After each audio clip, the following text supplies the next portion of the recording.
तो देखो अब इस क्वेश्चन में क्या है आपके पास कि फॉर सी एफ आप D cube plus D square minus D minus one Y को इक्वल्स टू 0 रखोगे तो आपको पता चलेगा कि एफ ऑफ डी क्या है आपका D cube plus D square minus D minus one is the auxiliary equation.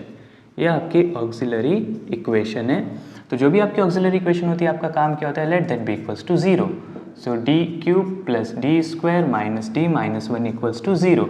D square common लोगे so D plus one, minus one common लोगे so D plus one and it is equals to 0।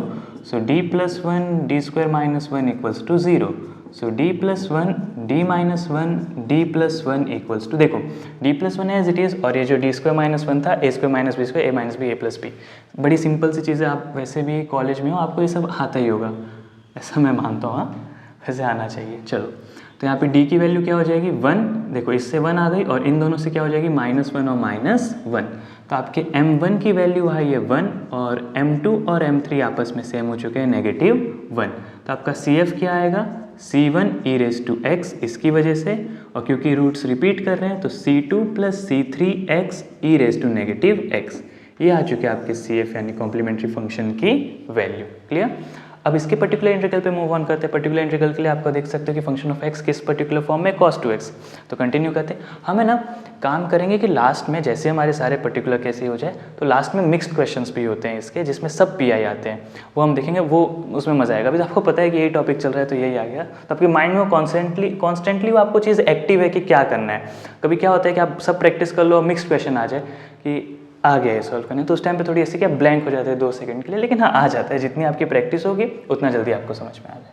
तो चलो अब इसका P I क्या हो जाएगा, function of D auxiliary equation divided by capital x is the P I. So D cube plus D square minus D minus one, और ये किसके डिवीजन में जा चुका है cos 2x के। यहाँ पे आपकी a की वैल्यू 2 है, तो जितने भी डी स्क्वायर दिख रहे हैं उसकी जगह आप नेगेटिव a स्क्वायर यानी नेगेटिव ऑफ 2 स्क्वायर यानी -4 पुट करोगे। आपको पता है कि डी क्यूब को आप कैसे ब्रेक डाउन कर सकते हो, d इंटू डी स्क्वायर, तो ये d एज इट इज़ रहेगा और ये डी स्क्वायर की जगह कौन ले लेगा -4। तो डी क्यूब का आंसर क्या आ जाएगा -4d। यहाँ पे डी स्क्वायर की जगह तो आप -4 लिख सकते हो, negative D as it is, -1 as it is और cos 2x। वैसे sin 2x हो तब भी यही करना है, cos 2 तब भी। अब देखो -4d -5d -4 -1 -5 यानी 1/5 कॉमन ले लो, सिंपली क्या बचेगा d+1 और cos 2x। लीनियर पावर आ चुकी है, यानी आपका काम क्या है यहाँ पे रैशनलाइजेशन करवाना। सो -1/5 d-1 cos 2x divided by D square -1। अब देखो यहाँ पे क्या होगा, d इंटू cos 2x यानी d by D x of cos 2x। cos 2x का डेरिवेटिव -2 sin 2x। चलो एक मिनट, बाहर हमारे पास ये है ना -1/5, पहले वो लिखो, फिर d इंटू उसका आंसर क्या आ गया -2 sin 2x और -1 इंटू cos 2 यानी -cos 2x। नीचे क्या हो जाएगा आपके पास डी स्क्वायर, यानी अब आप उसकी जगह -4 रख सकते हो, -4 -1 -5।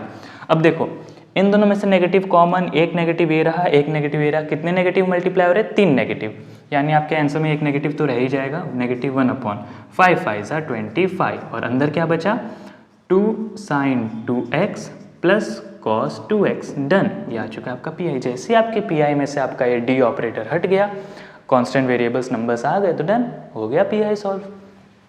तो ये देखो आपका पी आई सॉल्व हो चुका है। तो अब आप यहाँ से लिख सकते हो कि finally for general solution y is equals to CF plus PI। So y would be equals to CF, CF कितना है, a रहा, C1 e raise to x plus C2 plus C3 x e raise to -x plus PI कितना है आपका, just आया है, negative है। So -1/25 2 sin 2x plus cos 2x। Done, ये आ चुके आपके y की वैल्यू। और यहाँ पे आप मेंशन कर सकते हो वह C1, C2 and C3 are the arbitrary कौन, मेंशन कर सकते हो, ऐसा ऑप्शन नहीं होता है आपके पास, आपको करना ही होता है कि where C1, C2 and C3 are the arbitrary constant. Clear. अब हम थर्ड क्वेश्चन देखते हैं, थोड़ा इंटरेस्टिंग है, मतलब इन सब से थोड़ा अच्छा तो है वो क्वेश्चन। क्लियर, रुको एक मिनट, इसे एडजस्ट करना होगा। सही है, चलो सबसे पहले वही करते हैं, इसके CF वाले पार्ट के लिए सॉल्व करते हैं। तो फॉर CF आप जान चुके, अब तो आपको पता होगा पूरी लाइन में क्या कहता हूँ। For CF d square plus 9 times y should be equals to 0। The function of d is d square plus 9 and that is the auxiliary equation is the auxiliary equation. Auxiliary equation का काम क्या होता है, let that be equals to 0, so D square plus 9 would be equals to 0। आपके पास option है +9 को वहाँ भेजो, -9 होगा स्क्वायर रूट ऑफ -9 यानी प्लस या माइनस 3 टाइम्स आई, लेकिन मैं उसे एज अ फैक्टर लिखना ज़्यादा अच्छा लगता है मुझे। d + 3i d - 3i equals to 0, so d की दो वैल्यू क्या आ जाएंगी, 3i और -3i। तो आपका m1 क्या आएगा, 0 + 3i, क्योंकि कॉम्प्लेक्स रूट है तो आपको a + ib के फॉर्मेट में लिखना अच्छा रहेगा, मतलब लिखना ही होता है, और ये दोनों ही एक दूसरे के कॉन्जुगेट हैं। तो आपका CF क्या आएगा यहाँ से, e real part of x, यानी e(ax) होता है c1 cos bx + c2 sin bx, ये उसका लिखने का तरीका होता है। तो e0x यानी 1, फिर c1 cos 3x + c2 sin 3x। ये देखो जो CF वाला पार्ट है वो मैं काफ़ी स्पीड में ही करवाता हूँ, क्योंकि बहुत प्रैक्टिस हो चुकी है आपकी इसकी, मैं जानता हूँ, और आपको ये चीज़ आती भी है। क्लियर। चलो अब इसके PI वाले पार्ट को देखते हैं, जहाँ पे मैं थोड़ा स्लो हो जाऊँगा, क्योंकि PI अभी भी आपको मैं सिखा रहा हूँ। So PI is equals to 1 the function of d। PI basically क्या होता है, फंक्शन ऑफ d डिवीजन में ऑफ द कैपिटल X।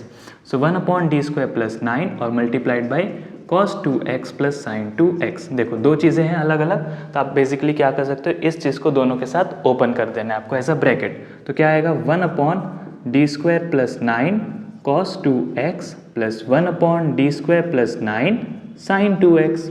अब देखो दोनों के साथ अलग अलग फॉर्मूला लगा दो, इसमें भी वही होगा, d² की जगह कौन ले लेगा, -a² यानी -4। यहाँ पे भी d² की जगह कौन ले लेगा, -4, और कुछ d कुछ ऐसा बच नहीं रहा है ना, ये चीज़ 0 के बराबर हो रही है, तो यहीं पे आंसर आ जाएगा आपका। सो -4 + 9 यानी कि 5, और वहाँ पे भी 5।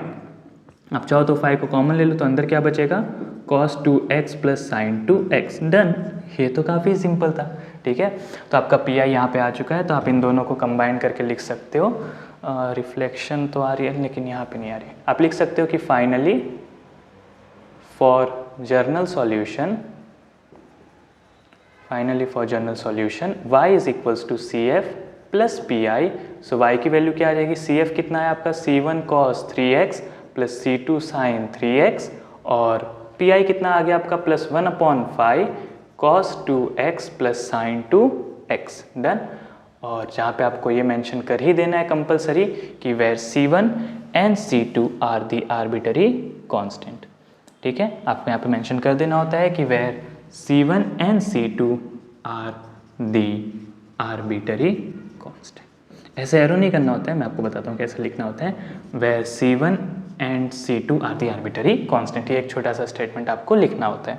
तो इस वीडियो में हमने क्या देखा, CF और PI देखा, किस स्पेशल केस को देखा sin AX cos AX। आप जानते हो कि आपके जो डिफरेंशियल इक्वेशन है f(dy) is equals to capital X ऐसा होता है, इसको इक्वल्स टू 0 रखते हैं आपको CF मिलता है, जब ये डिवीजन में चला जाता है उस पार्ट को सॉल्व करते हैं तो PI मिलता है।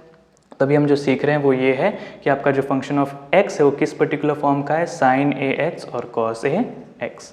डन, ठीक है। अब इसके और 3 क्वेश्चन, मतलब और 3 वीडियोस में 3 अलग अलग क्वेश्चंस कर लेंगे हम, उसके बाद से ये टॉपिक बंद, फिर हम चालू करेंगे स्पेशल केस किस चीज़ का। इसके बाद से आता है x, मतलब सिर्फ x⁻m पॉलिनोमियल ऑफ x, ऐसा मतलब x² x³, मतलब ये हो अगर PI, मतलब sorry capital X function of x, तो उसे कैसे सॉल्व करना है।